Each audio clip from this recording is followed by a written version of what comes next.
আন্তর্জাতিক গণমাধ্যম রয়টার্সকে দেয়া প্রায় 1 ঘণ্টার একটি গোপন ও অপ্রকাশিত টেলিফোন সাক্ষাৎকারে পলাতক সাবেক প্রধানমন্ত্রী শেখ হাসিনা ঘোষণা করেছেন যে তিনি খুব শীঘ্রই দেশে ফিরে আসছেন। হ্যাঁ দর্শক, ঘটনাটি আসলেই সত্য।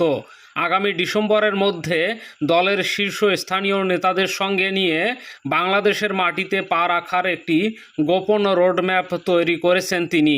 সেখানে তিনি নিজেই আদালতের কাছে আত্মসমর্পণ করার ইচ্ছা প্রকাশ করেছেন। তবে শেখ হাসিনার এই প্রত্যাবর্তনের বার্তার বিপরীতে ঢাকা থেকে ধেয়ে এসেছে এক নজিরবিহীন ও কঠোর হুঁশিয়ারি। বর্তমান স্বরাষ্ট্রমন্ত্রী সালাউদ্দিন আহমেদ জাতীয় সংসদে দাঁড়িয়ে অত্যন্ত কঠোর ভাষায় হুঙ্কার দিয়ে বলেছেন, শেখ হাসিনা দেশের মাটিতে পা রাখা মাত্রই তার সব খেলা বন্ধ হয়ে যাবে। তিনি অত্যন্ত স্পষ্টভাবে জানিয়ে দিয়েছেন যে শেখ হাসিনা বাংলাদেশের সীমানায় প্রবেশ করা মাত্রই তাকে গ্রেপ্তার করা হবে এবং ট্রাইব্যুনাল কর্তৃক ঘোষিত সর্বোচ্চ মেয়াদের সাজা সরাসরি বাস্তবায়ন করা হবে। এ বিষয়ে বিন্দুমাত্র শিথিলতা বা ছাড় দেওয়ার কোনো সুযোগ নেই। একদিকে আগামী ডিসেম্বরে শেখ হাসিনার দেশে ফেরার মহাপরিকল্পনা, অন্যদিকে বর্তমান সরকারের পক্ষ থেকে তাকে সরাসরি সাজা দেওয়ার এই প্রকাশ্য চ্যালেঞ্জ। এই দুই মেরুর অবস্থানে বাংলাদেশের রাজনীতিতে আসলে কি ঘটতে যাচ্ছে, আর শেখ হাসিনার এই প্রত্যাবর্তনের ক্ষেত্রে প্রতিবেশী দেশ ভারতের ভূমিকায় বা কি হতে পারে? আগামী ডিসেম্বরে কি সত্যিই দেশের রাজনীতিতে বড় কোনো বিস্ফোরণ ঘটতে চলেছে? আজকের এই বিশেষ বিশ্লেষণে আমরা অত্যন্ত সহজ ভাষায় ভেতরের সব রাজনৈতিক সমীকরণ উন্মোচন করব। পুরো পরিস্থিতি আসলে কতদূর গড়িয়েছে এবং এর পেছনে কী রহস্য লুকিয়ে রয়েছে তা বিস্তারিত জানতে প্রতিবেদনটি শেষ পর্যন্ত মনোযোগ দিয়ে লক্ষ্য করুন। প্রিয় দর্শক, বিগত 5ই আগস্টের সেই ঐতিহাসিক ও নাটকীয় দুপুরের কথা নিশ্চয়ই আপনাদের মনে আছে। সেদিন গণভবন থেকে অত্যন্ত সংক্ষিপ্ত সময়ের নোটিশে আকস্মিকভাবে দেশ ছেড়ে চলে যেতে বাধ্য হয়েছিলেন সাবেক সরকার প্রধান শেখ হাসিনা। তারপর থেকে বেশ খানিকটা সময় পেরিয়ে গেছে। এই দীর্ঘ সময় জুড়ে তিনি ভারতের রাজধানী দিল্লিতে এক প্রকার রাজনৈতিক আশ্রয় অথবা নির্বাসিত জীবনযাপন করেছেন। তবে শান্ত থাকা রাজনীতির মাঠে হঠাৎ করেই যেন একটি বড় ধরনের বোমা ফাটল। ক্ষমতা হারানোর পর থেকে শেখ হাসিনা গণমাধ্যমের সামনে সম্পূর্ণ নীরবতা বজায় রেখেছিলেন। মাঝে মধ্যে সামাজিক যোগাযোগ মাধ্যমে কিছু অডিও ক্লিপ ছড়িয়ে পড়লেও কোনো আন্তর্জাতিক সংবাদ সংস্থার মুখোমুখি তিনি সরাসরি হননি। কিন্তু এবার সেই দীর্ঘ নীরবতা ভেঙে তিনি আন্তর্জাতিক সংবাদ মাধ্যম রয়টার্সের সঙ্গে দীর্ঘ 1 ঘণ্টার টেলিফোনে কথা বলেছেন। আর সেই টেলিফোন আলাপেই তিনি প্রথমবারের মতো দেশে ফেরার একটি নির্দিষ্ট সময়সীমা উল্লেখ করে বলেছেন যে আগামী ডিসেম্বরের মধ্যেই তিনি বাংলাদেশে ফিরতে চান।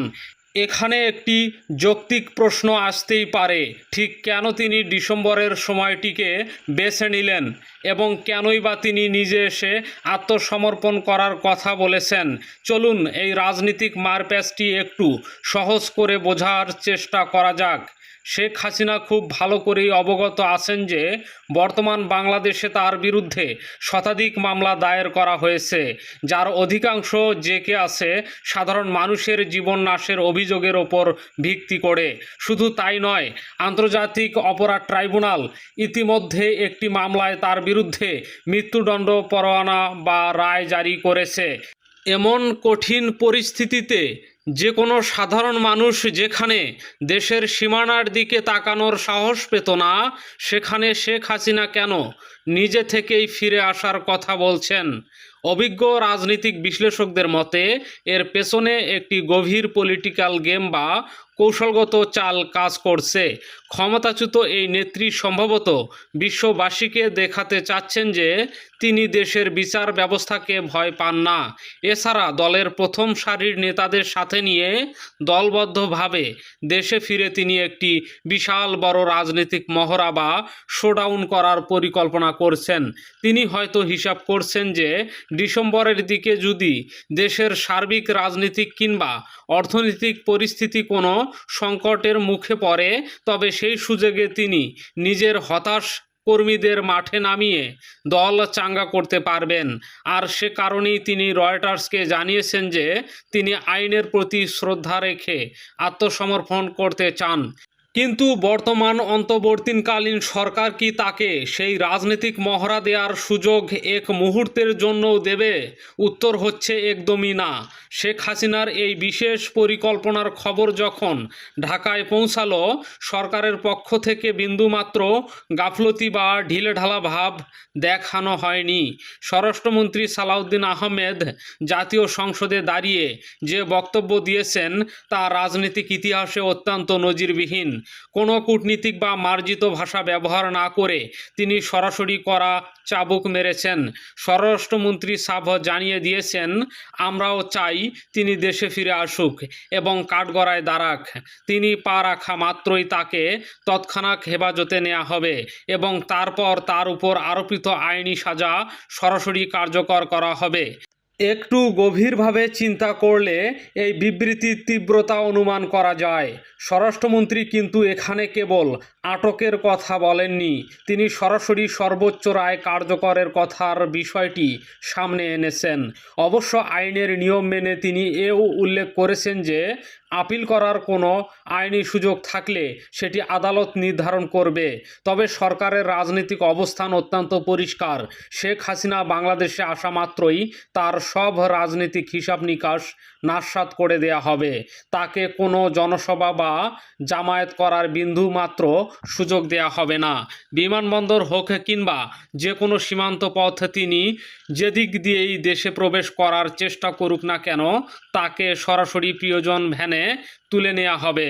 বর্তমান প্রশাসনের এমন কঠোর অবস্থানের পেছনে একটি মূল কারণ হলো জনগণের কাছে দেয়া তাদের অঙ্গীকার।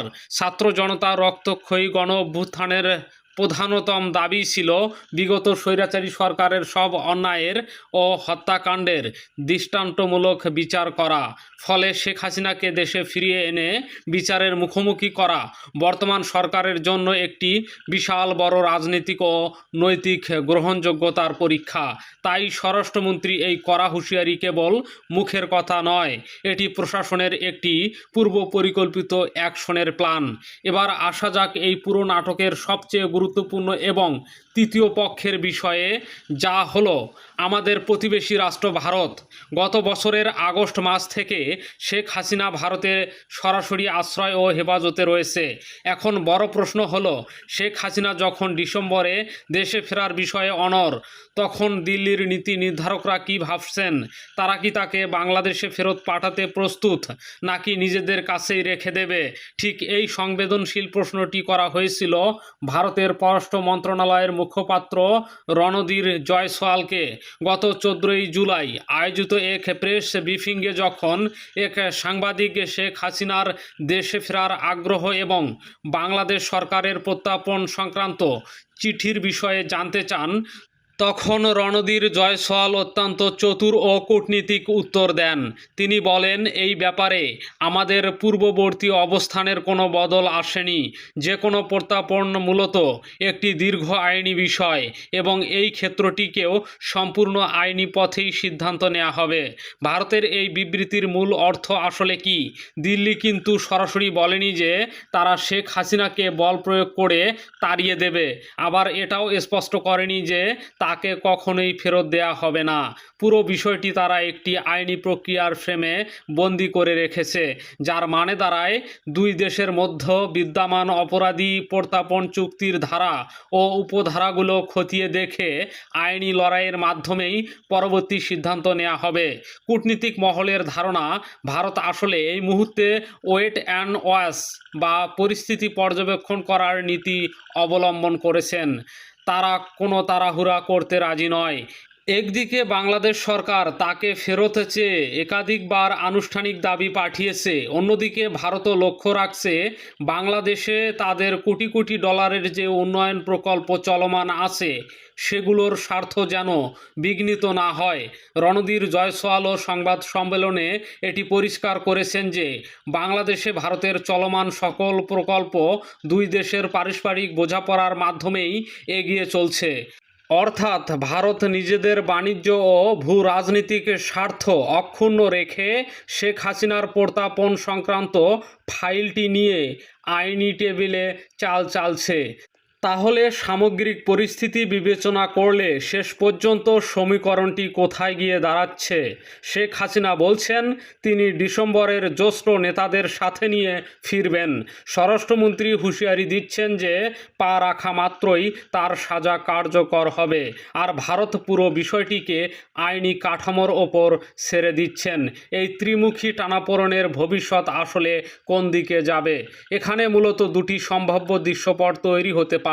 প্রথমত, শেখ হাসিনা যদি সত্যিই ডিসেম্বরে চলে আসেন এবং তার অনুসারীদের নিয়ে বিমানবন্দরে উপস্থিত হন, তবে সেটি হবে বাংলাদেশের সাম্প্রতিক ইতিহাসের সবচেয়ে বড় টার্নিং পয়েন্ট। সেক্ষেত্রে স্বরাষ্ট্রমন্ত্রীর ঘোষণা অনুযায়ী তাকে তৎক্ষণাৎ কড়া প্রহরায় কারাগারে নিয়ে যাওয়া হবে। এর ফলে তৃণমূল পর্যায়ে আওয়ামী লীগের কর্মীরা শেষবারের মতো মাঠে সক্রিয় হওয়ার চেষ্টা করতে পারে। তবে সরকারের কঠোর প্রশাসনিক ও আইনি ব্যবস্থার সামনে তারা কতটুকু টিকতে পারবে তা নিয়ে বড় রকমের সন্দেহ রয়েছে। দ্বিতীয় সম্ভাব্য পরিস্থিতি হলো শেখ হাসিনার এই দেশে ফেরার বিষয়টি আসলে একটি বড় ধরনের রাজনৈতিক মাইন্ড গেম বা মনস্তাত্ত্বিক যুদ্ধ। অনেক প্রবীণ বিশ্লেষক মনে করেন শেখ হাসিনা নিজেও খুব ভালো করে জানেন যে দেশে ফিরলে তার পরিণতি কী হতে পারে। তা সত্ত্বেও তিনি ডিসেম্বরে ফেরার আওয়াজ তুলছেন কেবল তার ভেঙে পড়া নেতাকর্মীদের মানসিক শক্তি জোগানোর জন্য। 5ই আগস্টের পতনের পর দেশ জুড়ে আওয়ামী লীগের যে কর্মীরা চরম হতাশায় নিমজ্জিত আছেন, তাদের মনে একটি আশার আলো জ্বালাইতেই রয়টার্সকে দেয়া এই সাক্ষাৎকারটি রাজনৈতিক কৌশল হিসেবে ব্যবহার করা হচ্ছে। নেত্রী ফিরে আসছেন, এই সস্তা সেন্টিমেন্টকে কাজে লাগিয়ে দলটিকে মাঠে টিকিয়ে রাখাই হয়তো এর আসল উদ্দেশ্য। প্রিয় দর্শক, রাজনীতিতে কোনো কিছুই চিরস্থায়ী বা অসম্ভব নয়। আজ যা অবাস্তব মনে হচ্ছে, কাল তা চরম সত্য রূপ নিতে পারে।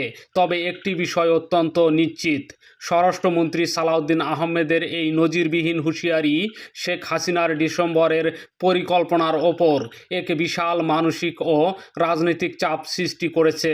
শেখ হাসিনার এই প্রত্যার্পণের ইচ্ছা বর্তমান প্রশাসনের সামনে একটি বড় চ্যালেঞ্জ। এখন দেখার বিষয় জল শেষ পর্যন্ত কোন ঘাটে গিয়ে ঠেকে। প্রিয় দর্শক, আপনার কি মনে হয় শেখ হাসিনা কি সত্যি আগামী ডিসেম্বরের মধ্যে বাংলাদেশে প্রবেশ করতে পারবেন, নাকি স্বরাষ্ট্রমন্ত্রীর এই কঠোর অবস্থানের পর তার পরিকল্পনা পুরোপুরি ভেস্তে যাবে? আর ভারত কি শেষ পর্যন্ত তাকে বাংলাদেশের আদালতের হাতে তুলে দেবেন? আপনার মূল্যবান মতামত অবশ্যই নিচে কমেন্ট বক্সে আমাদের সাথে শেয়ার করুন। ধন্যবাদ।